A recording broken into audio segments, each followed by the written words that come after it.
تم کس سے نا امید ہو، کس کے لیے دعا کرنا چھوڑ دیا ہے؟ وہ رب جو کل کائنات کا خالق ہے، وہ جو رحمان و رحیم ہے، وہ جو وعدے کا پکا ہے، وہ جو کہتا ہے مجھ سے مانگو، تو تم کیا اس کی رحمت سے واقف نہیں؟ وہ جس نے آج تک پالا ہے، وہ کیا آگے تم کو تنہا کرے گا؟ جس نے آج تک اسباب پیدا کیے ہیں، وہ کیا اب تمہیں تمہارے حال پر چھوڑے گا؟ نہیں، ایسا کچھ نہیں ہے۔ مایوسی کے بادل ہٹاؤ اور اس پر یقین رکھو، وہ تمہارا بھی رب ہے۔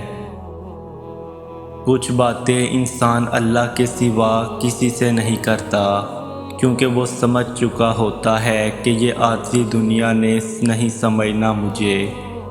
اور جب انسان کو یہ پتہ چل جائے کہ جس سے میں سنا رہا ہوں وہ پہلے سے ہی سب جانتا ہے، اس سے بڑھ کر اور کیا بات ہوگی کہ دل اور سوچ پر جو گزر رہی ہوتی ہے وہ اس سے باخبر ہوتا ہے۔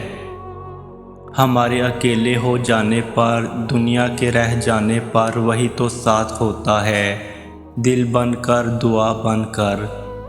اور جب بھروسہ ہی وہ ہے، چاہے وہ وقت کے گزرنے کا ہو، کسی چیز کے ملنے کا ہو، وہ اپنے بندوں کو مایوس نہیں کرتا۔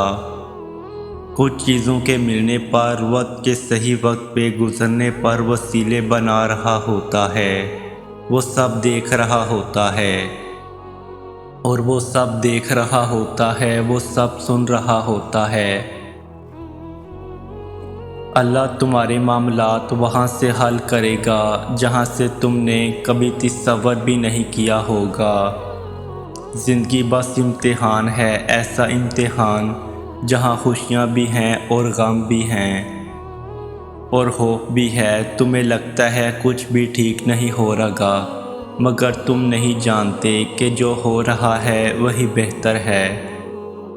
تم غلطی کر سکتے ہو، مگر جو تمہیں یہاں لایا ہے وہ تمام غلطیوں سے پاک ہے۔